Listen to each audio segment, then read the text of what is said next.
আপনাদের কি কোনো বিছানায় ঘুমানোর আগে কখনো এরকম মনে হয়েছে যে আমি এই বিছানায় ঘুমাইলে আজ জাগ্রত নাও হতে পারি? হয়তো এখনই আমার জীবনের শেষ মুহূর্ত।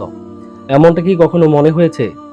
আমার সাথে এরকম একটি ঘটনা ঘটেছে, যেটা আজকে আপনাদের সাথে সংক্ষিপ্ত শেয়ার করব। তার আগে আমি আপনাদেরকে একটা জিনিস দেখাতে চাই। আপনারা দেখতে পাচ্ছেন যে আমার হাতের মধ্যে একটি বক্স রয়েছে এবং বক্সের ভিতরে ছোট একটি পাথর। আজকের এই ঘটনাটি এই পাথরের সাথে সম্পৃক্ত আছে। আমি যদি একটু শুরু থেকে বলি, 2026 সালের জুন মাসের 10 তারিখ আমি আমার আম্মাকে নিয়ে হসপিটালে যাই, সেখানে ডাক্তার দেখাই। তো তাকে ডাক্তার দেখানোর সময় ডাক্তার একজন রোগীকে উদ্দেশ্য করে কিছু আলামতের কথা শুনছিলেন। তো রোগী তার আলামতগুলো ডাক্তারকে বলছিলেন।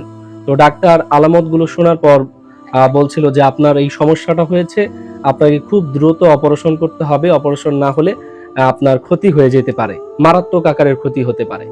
তো আমি যখন দূরে থেকে এই কথাগুলো শুনছিলাম, শোনার পর ডাক্তারের কাছে ওই রোগী যে আলামতগুলো বলছিল, ওই আলামতগুলো সম্পূর্ণ আমার সাথে মিলে যাচ্ছিল।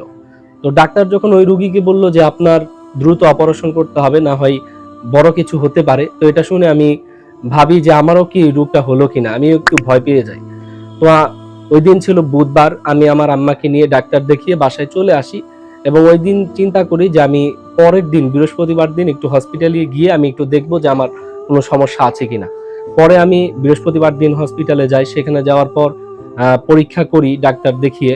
তো পরীক্ষার মধ্যে যে ভয়টা আমি পেয়েছিলাম ওই ভয়টাই মূলত ধরা পড়ে, অর্থাৎ ওই রোগটা আমারও ধরা পড়ে এবং আমারও এমন অবস্থা যে খুব দ্রুত অপারেশন করতে হবে।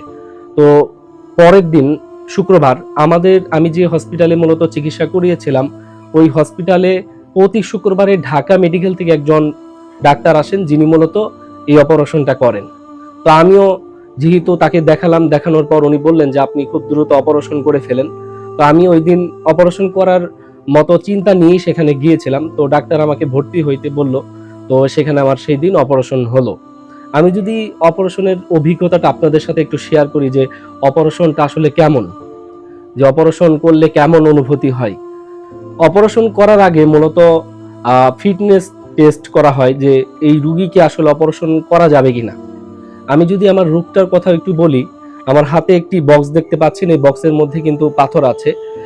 আমার মূলত পাথর হয়েছিল পিত্তিথলিতে।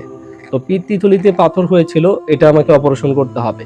তো এটার অপারেশন হয় হচ্ছে দুই ভাবে, একটা হচ্ছে প্যাড কেটে সরাসরি ভিতর থেকে ওটা বের করে নিয়ে আসে, আর আরেকটা পদ্ধতি হচ্ছে প্যাটের 4টা জায়গার মধ্যে 4টা ছিদ্র করে মেশিং ঢুকিয়ে দিয়ে তারপরে মেশিং এর মাধ্যমে সেটা কেটে নিয়ে আসা হয়।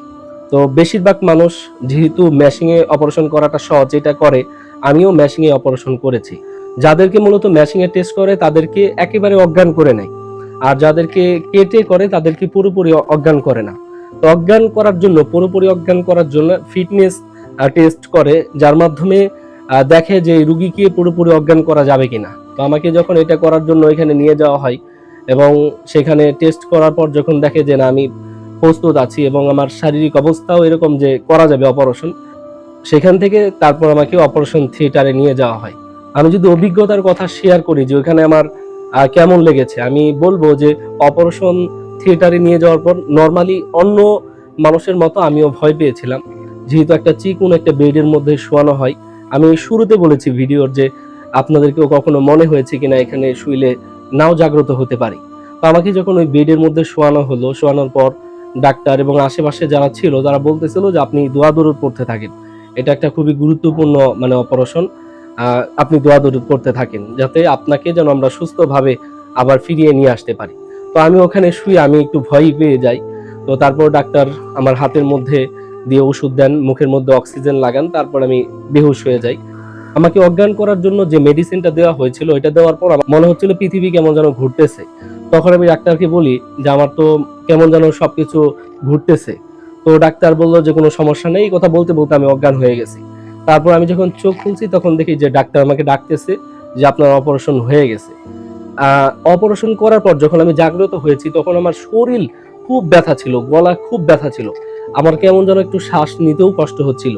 তারপর আমি দেখলাম যে অপারেশন থিয়েটারের পাশে একটা রুম আছে, ওইখানে নিয়ে গিয়ে আমাকে অক্সিজেন দেওয়া হয়। অক্সিজেন দেওয়ার সময় আমি খুব নর্মাল ফিল করি, খুব ভালো লাগে। তো তারপর ওইখানে বেশ কিছু সময় রাখার পর আমাকে বেডে দেওয়া হয়। আলহামদুলিল্লাহ এখন আমি মোটামুটি সুস্থ আছি। আপনাদের কাছেও দোয়া চাই এবং আমিও আপনাদের জন্য দোয়া করি। আল্লাহ যেন আমাদের সবাইকে সকল ধরনের অসুখ বিসুখ বালা মুসিবত থেকে যেন রক্ষা করেন। কারণ অসুস্থতা আল্লাহ পাকের নিয়ামতও বলা যায়, আল্লাহ পাকের পরীক্ষাও বলা যায়। তো যেটাই হোক আমরা ধৈর্য ধারণ করব এবং আল্লাহর কাছে প্রার্থনা করব অসুস্থতার মতো নিয়ামত যেন আমাদেরকে না দেন, কারণ এটা খুব কঠিন একটা নিয়ামত। আমরা যারা অসুস্থ হই তারাই কেবলমাত্র বুঝতে পারি বিষয়টা। তো আল্লাহ তাআলার কাছে সর্বোপরি এটাই প্রার্থনা, আল্লাহ যেন আমাদের সবাইকে সকল ধরনের বিপদ আপদ অসুস্থতা থেকে যেন ভালো রাখেন, নিরাপদে রাখেন।